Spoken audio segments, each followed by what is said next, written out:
people are always curious about life at CIA. What was it like working at CIA? What was it like being at CIA? What was it like being a spy?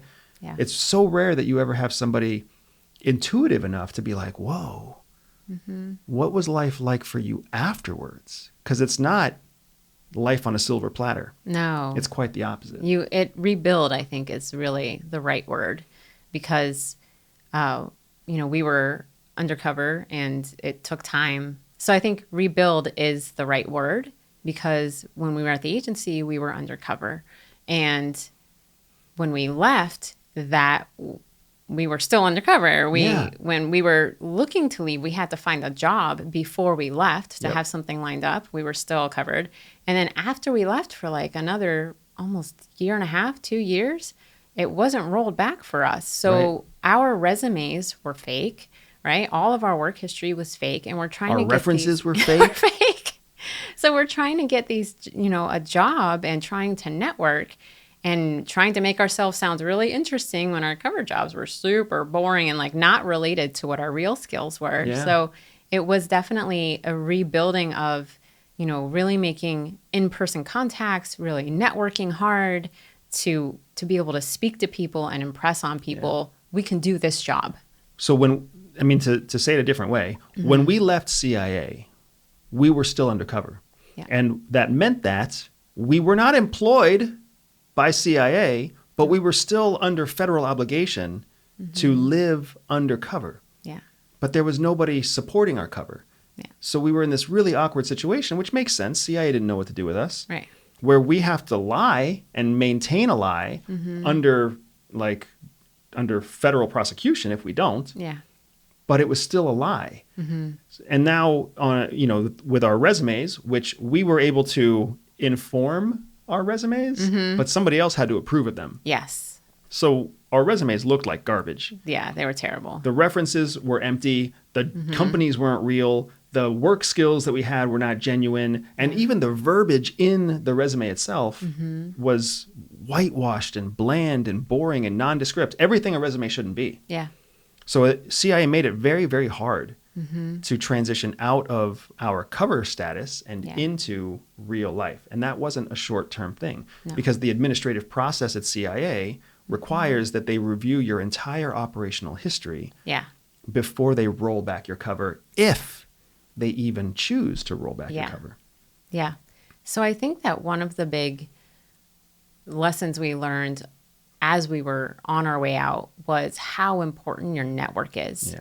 And, it's easy, especially when you're working at someplace like the CIA or maybe another government agency, or, to have your network be very small, right? Be just within the agency or just within the company you're working with. But it's so important to have a broader network, because that's how we were ultimately able to step out. As we started tapping on people who had zero to do with government or DC or the agency or anything. We started just racking our brain of who do we know that we can talk to and say, I'm looking for a job. Do you have any connections? These are the skills I have. This is what I'm looking for. And after a lot of legwork, mostly on your part, it panned out for us, right? We were able to successfully transition out. Yeah, we had to not only rebuild our lives, but we had to rebuild our entire social network. Yeah. Because what we had not realized is that 7 years of undercover service really insulates your entire network. Yeah. We were connected to some great people, some important people, some powerful people. Yeah. But through CIA, we had no plausible reason outside of CIA to know those people, so we couldn't tap on them. They couldn't recommend us to somebody else. Right. Because they couldn't connect the dots on CIA because we were still in the status. Yeah. So it was a really difficult time. Right. But, I guess the Reader's Digest version of the story is that we went without employment for months, ended up living in, this is so humiliating.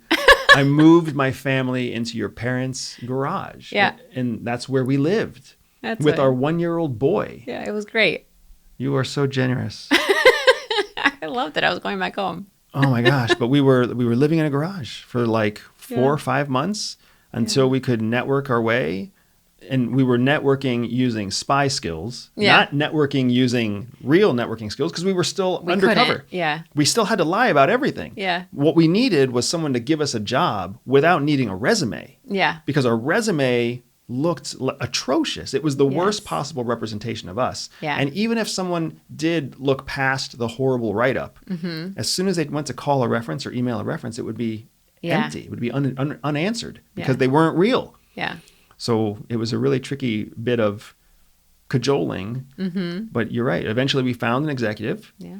who liked us peer-to-peer and was Yeah. like, you're the perfect fit for this other job. And I'm just going to tell my HR people to just expedite the process and get you hired by next week. Yeah. And that's how we built our life. And that's how we built our positions at CVS Health. Yeah. And we started with CVS Health in late 2014 and didn't leave there until 2019. Had fantastic careers with CVS. Yeah. Learning on the job Yeah. because we lied about everything to get the job. Except our basic skills. I mean, and that's the That's thing, true. you know, I mean, Being quick to learn, being Yes. resilient, being Yeah. willing to step into discomfort, yeah. being yeah. comfortable with time constraints. Yeah. And we did all of those things. And that, it's funny because you might not have the specific skills for that, like the specific, I know how to write in SQL. But if you're willing to learn it and you're fast at learning and you put the time and effort into it, Just say it. you're there. Yeah. So, and you have it. Yep. It's fine, right? And then that bleeds through the rest of your job, your career there. That's so funny. I think that was an exact conversation with that executive too. Do you guys know anything about SQL? Nope, but we're willing to learn. Yeah. Nobody knows anything about SQL, so it's going to be fine. Yeah. And then I learned it on the job. We learned it on the I job. was like, that's fine. I was like, I learned C++ in high school. I got it.